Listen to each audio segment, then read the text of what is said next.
Bhagavad Gita Chapter 1. Hare Krishna. The title of Bhagavad Gita Chapter 1 is Observing the Armies on the Battlefield of the Kurukshetra. So let's begin.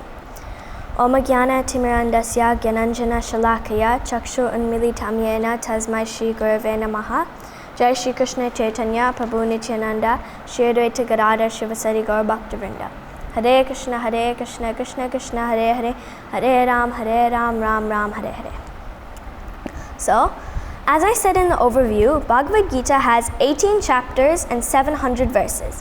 It looks like a lot, but my mom gave me an idea because she's an artist. And when you do art, you don't focus on the tiny details, you focus on the main structure. So from now on, for each chapter video of the Bhagavad Gita, I'll follow this strategy.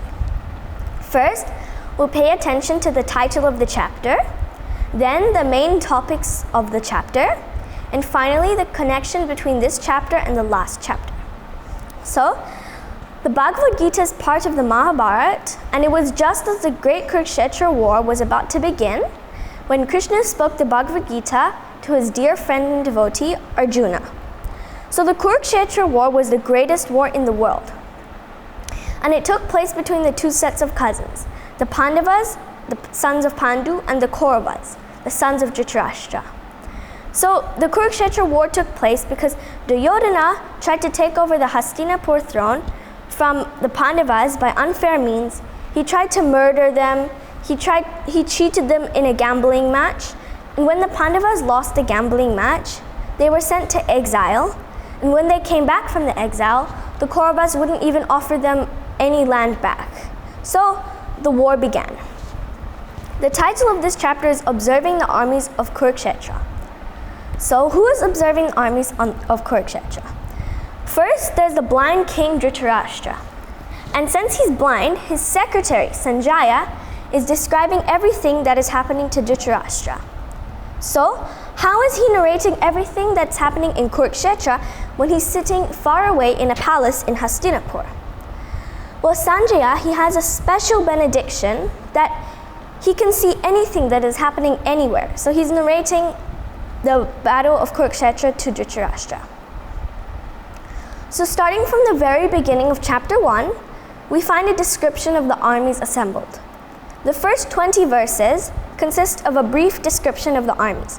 Duryodhana briefly describing the armies to his teacher Dronacharya, and then Lord Krishna, the Kauravas and the Pandavas blowing their conch shells and getting ready to begin the war.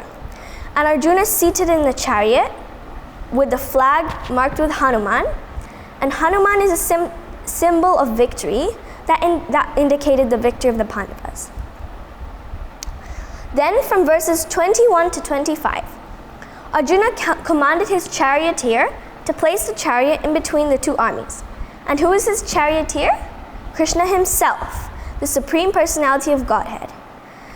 The Lord is in a service position. He's being a charioteer to Arjuna. Krishna took up the role of a charioteer because Arjuna is his dear friend and devotee. Krishna says in the Bhagavad Gita that he's equal to everyone, but we can see that his devotees are more dear to him. Like a father, he loves all of his sons, but he gives more affection to the one who is a good child. So, whoever has love for him, Krishna is controlled by him. Krishna is always controlled by his devotee. God is not an impersonal or cold-hearted being that's very fearful.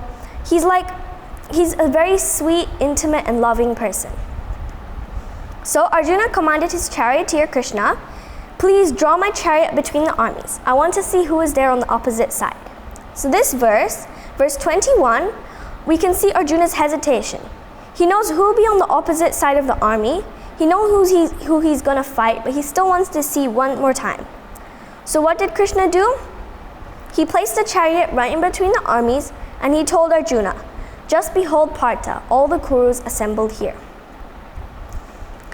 He put Arjuna in front of Bhishma and Drona intentionally and let Arjuna confront his problem so that Arjuna could face his weakness so Krishna could speak Bhagavad Gita. So Arjuna, he saw his beloved grandfather, Bhishma, and his teacher, Drona, and his cousins, and all of his relatives, and so many others, and he felt so much compassion because he knew that he would have to fight and kill these people who he loved so much. So Arjuna's a Kshatriya. He was the best among the Pandavas, and he knew that he should fight for righteousness, but the moment he saw his relatives, his mind started to change. And so from verses 26 to 30, he becomes bewildered and he forgets his dharma as a Kshatriya. So he only thought, here are all my relatives, my friends, and even my teacher. How can I kill them? They look all prepared and they're ready to fight me. Then from verse 30, for the next 5 verses, Arjuna very intensely, he expresses his grief. And he's so completely overwhelmed by attachment. And because of this overwhelming attachment, to prove his point of view, he started to give Krishna many reasons why he didn't want to fight. He said, when irreligion is prominent in the family, Krishna, the women of the family become polluted, and from the degradation of womanhood, O descendant of Vishnu, comes unwanted progeny. So he comes to the conclusion that better for me if the sons of Dhritarashtra, weapons in hand, were to kill me unarmed and unresisting on the battlefield. So until the end of the chapter, Arjuna expresses his grief and sorrow, and he gives Krishna different reasons why he doesn't want to fight. He even quotes from the scriptures to support his reluctance to fight. Burijan Prabhu, in his book Surrender Unto Me, Gita Summary, he gives the 5 reasons why Arjuna doesn't want to fight. Firstly is because of compassion. Arjuna has deep compassion for those he's about to kill. Secondly is enjoyment, because Arjuna knows that it would be impossible for him to enjoy the kingdom if he wins it with the price of killing his family. Third is the destruction of society, because if all the men are killed, then all the women will be unprotected, and like Arjuna said, from the degradation of womanhood comes unwanted progeny. Fourth is fear of sinful reaction, because Arjuna thinks that he'll get sinful reactions for killing his elders and family members. And fifth is that Arjuna cannot decide which is better, for him to kill the people on the other side or to be conquered by them. So now Arjuna is struggling so much. He wants to get out of this situation, and he thinks giving up the war is the only solution. But at the same time, as a Kshatriya, he knows that it's not right for a Kshatriya to run away from the battle, but yet he's not ready to surrender unto Krishna.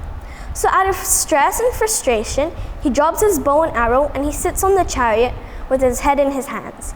So that's chapter 1 of the Bhagavad Gita. Chapter 1 ends with Arjuna's sorrow and grief because he was facing a huge problem. And what was the root of the problem is that he was identifying his body as his real self. So in chapter 1 and in the beginning of chapter 2, we can see Arjuna is trying to solve the problem by himself, but he can't, until he surrenders unto Krishna and he humbles himself as a disciple. Then Krishna speaks Bhagavad Gita to him. So that's the end of chapter 1.